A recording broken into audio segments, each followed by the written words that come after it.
So the first test between South Africa and the West Indies is kind of evenly poised, I would say, because I think it was a masterclass of bowling that took place from both sides. I think South Africa bowled excellently well, but West Indies struck back very well as well. So it's been quite a entertaining affair for the guys that love fast bowling and the guys that love fast bowlers in general and who have affinities with these fast, quick bowlers that get swing or movement on the deck, etc., etc. So I think it is an interesting topic for us to speak about because I think that we can talk about what went right in that day one of the first test. So we're going to be talking about that. We're going to be recapping it every single day around about 12:30 lunchtime in South Africa, because I think it's a perfect time for you guys to maybe grab a bite of eat when you're at work, to just jump onto YouTube and check a quick preview while your bosses aren't looking maybe sometimes. So that would be a good option as well for you, especially if your back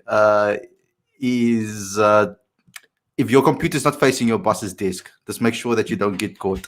But we'll be talking about all of that, and we'll be talking about a quick recap of day one, and maybe look forward to what's going to come for today's sessions and etc. going into today's games. We maybe will do a no, we will not do a show later on. So just please note that we won't be doing a show at 6:30 because the offside maiden show is at 5:30 today. So you'll maybe see us tomorrow at around about 6 o'clock lunchtime in the West Indies. So we'll be talking about all of that, and I'll be bringing on guys as well to come chat with me next.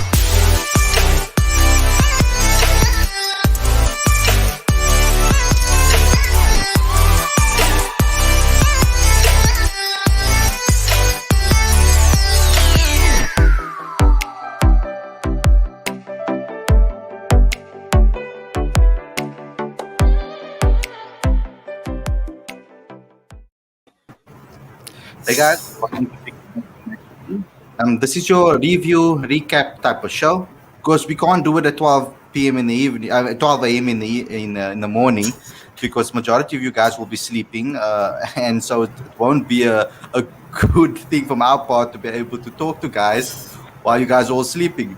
So I've got my panel on with me today. Again, we're going to be talking about it, recapping a quick recap, so that guys can just have a bite size of information that they can go into when they watch, maybe when they took a break from lunch or while they're at their desks.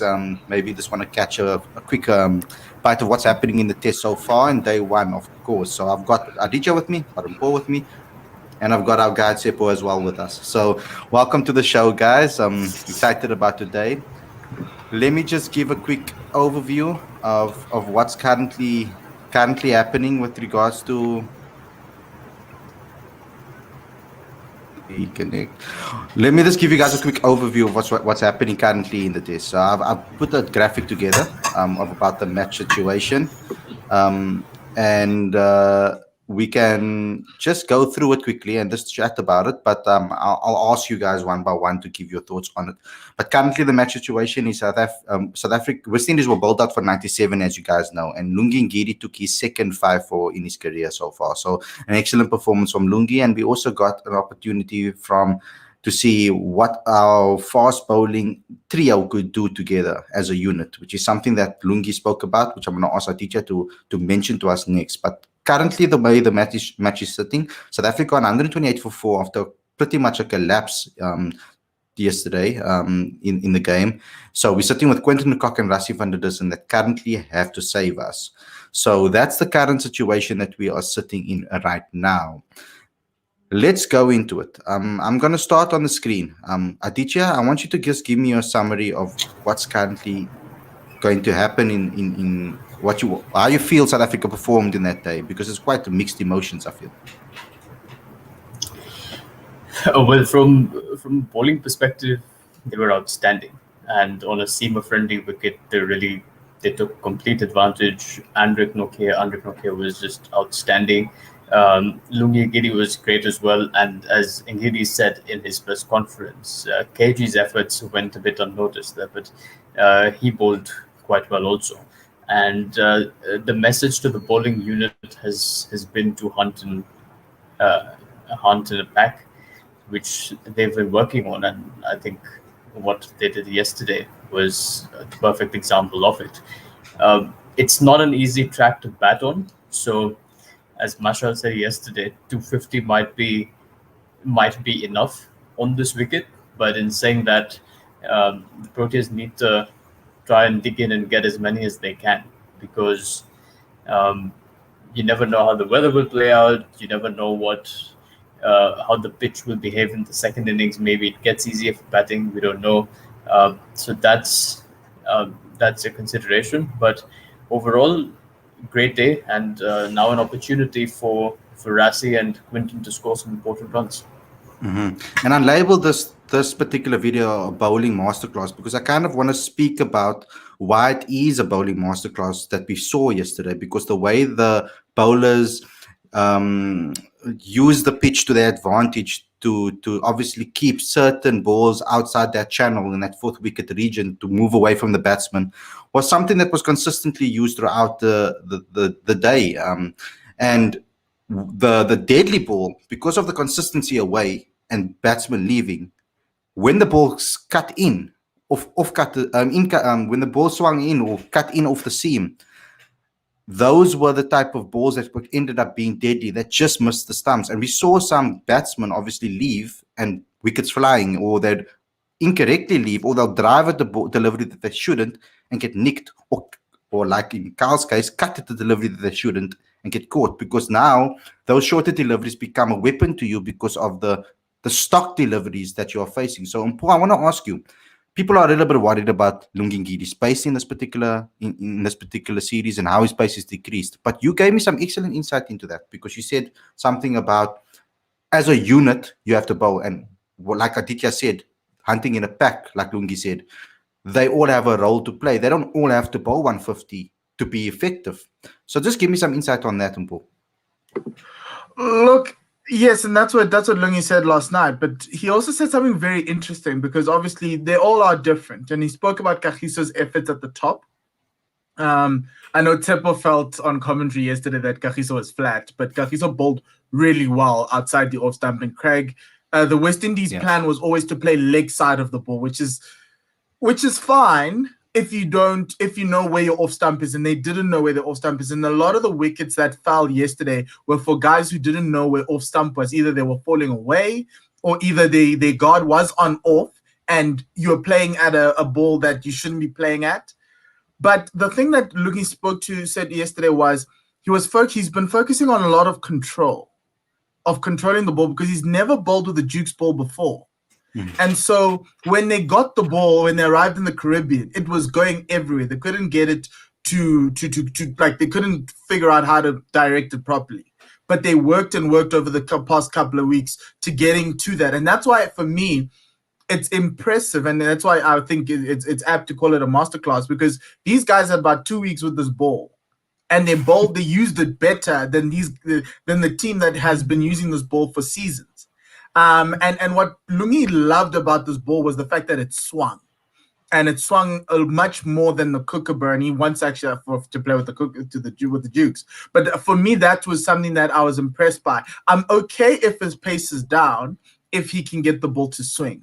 But the question is, in South Africa, when you use a Kookaburra, in Australia, when you use a Kookaburra, you may need to push a little bit more pace to be able to do what you need to do. But everyone bowls in packs. We've got two guys who can hit at 150. We've got a guy who can go 150 and beyond. We've got a guy in the 140s. Lungi's in the 130s and can swing it. And Lungi's being used more like a Vernon Philander role rather than necessarily a Dale Steyn, Kagiso Rabada type of strike. But that's still very important, because you need to take wickets. And the thing that was disappointing me yesterday was Vian Mulder didn't get a larger opportunity to bowl, but you went to the hot hand, and the guys with the hot hand were Anna and Lungi, and it worked. Yeah. And there was something very interesting that Natalie Germana said, that on her particular, when she was commentating, she said that when Hendrik Nokia was bowling, that the ball went in by 0.7 degrees, which is something, it's the most amount of movement he's gotten in his career so far, which was a very excellent point. Now, Tsepo, I want to ask you something. It's particularly about the batting. How do you think that the approach of the batsman was obviously not the correct one? We can sit here now and say that, but at first it seemed like both teams chose the same approach: leave outside off, try not to drive as many balls as possible, try to play on the offside. It was a similar type of mentality that both tried to do. And do you think that is the right approach to go forward, or do you think there's another way that they might have, or maybe we'll see a different way today from Quinton de Kock and Rassie van der Dussen? Look, with the batting, I think it's a very difficult pitch to bat on, and that was said even in before the match even happened. And yeah, we're seeing that now. The movement that we're getting here, the way Lungi Ngidi gets so excited when he talks about the Duke ball, makes this sound like a bowler's paradise. And in terms of plan making, every plan's going to have its pros and cons. When you're trying to defend, when you're playing conservative, if the bowler keeps it in the right spot, then you're in a tough spot as well, and you can't just sit there. So you're going to try take the game to the bowlers, and even then you're in trouble. So yeah, you have to. It's about the class now. It's now going to be about the class of the batting lineup. And what we've seen is that Rassie van der Dussen and Aiden Markram are on form at the moment. Markram playing some very, very nice shots. Also, the outfield against the batsman, once again, that outfield was slow. That outfield was slow, guys. Like, it was dangerous. Like, you could sink in that grass. There should have been a lot more boundaries there, but people weren't getting it. So what we're seeing for the batsman is that it's going to be tough. So it's a real test of character. If you can stay in now, it doesn't matter how you're staying in, just stay in, then runs, something will happen. Bowlers will start to err, and you'll get the loose ball to take those opportunities and that type of stuff. So it's about mature, classy batting, and don't throw your wicket away like we saw Calvert. That was very disappointing. I was very disappointed. That was an unnecessary shot to play, a nothing ball, and you go out like that, so those are the types of decisions that we need to just refine, just make the right decision, play at the right ball, don't do anything unnecessary. So yeah. So first, I wanted to say, like Bevan said in the comments over here, Nokia deserves a lot of credit, because both Lungi Ngidi and Kagiso Rabada were aiming at pulling the ball away from the batsman, waiting for that loose shot, maybe waiting for that fishing shot that they just want to try and scoop outside. And Andrich came in here and just changed everything. He started swinging the ball in, started giving some short deliveries. He mixed it up very well.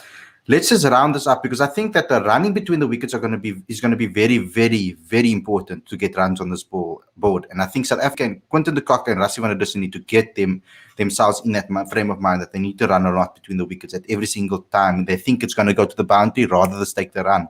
Rather to be safe than sorry, than wait and watch the ball and be like, okay, I can only get 2 instead of 3. So let's just wrap this up quickly. Aditya, what is your predictions for day 2? Do you think South Africa is going to bat for the whole day, etc., or do you think what do you think the score will be? And all of you guys, I want you to answer the same question. So you can just unmute your mic immediately after each other speak. It looks tricky, but I think if Rassie and Quinny can carry on for a while and get even to 220, 230. It may be a formidable score. But in saying that, they should try to get as many as they can. But it looks like a difficult wicket, so we'll have to see how it goes. But I don't think the Proteas will be batting all day today. Yeah, I agree with Aditya. I don't see us batting all day today. Jaden Seals is a very, very, very exciting prospect, guys. This guy is energy, power, and pace. So yeah, I don't expect us get over 200, but I don't expect this test match to go for longer than, or probably end in the 3rd day at this rate, if you ask me. Wow, okay, pessimist much. The reason why Quinton de Kock bats at 6 is for moments like this, to take games away. This is where we want to see Quinny be a little bit more aggressive with a partner in Rassie van der Dussen anchoring the innings. Rassie scored his 35 off of 100 balls. That's how tough you need to sit. And it's going to be, you need to play the attritional game rather than the flashy game, which I think the West Indies found themselves in terms of we need to push the game forward. And to a certain extent, I think Aiden Markram, who's 60, is so valuable to this game.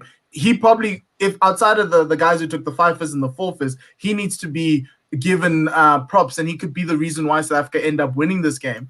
But you just need to be that attritional cricketer. Know where your off stump is, know what you're going to do. And I think, yes, South Africa might not bat the whole day, but if these two can take the first session, this game's over. If by lunch, Quinton and Rassie are still there, this game was probably over, because it will then pile a lot more pressure on the West Indies. They've only got 3 quicks, so they will get tired. And you want Kyle Mayers, you want Roston Chase, you want Rakeem Cornwall, who was getting into turn, but that's a lot easier. And that's where Aiden got a lot of his runs. It's those guys, and you want to force the West Indies to play left-handed. And the only way you can do that is if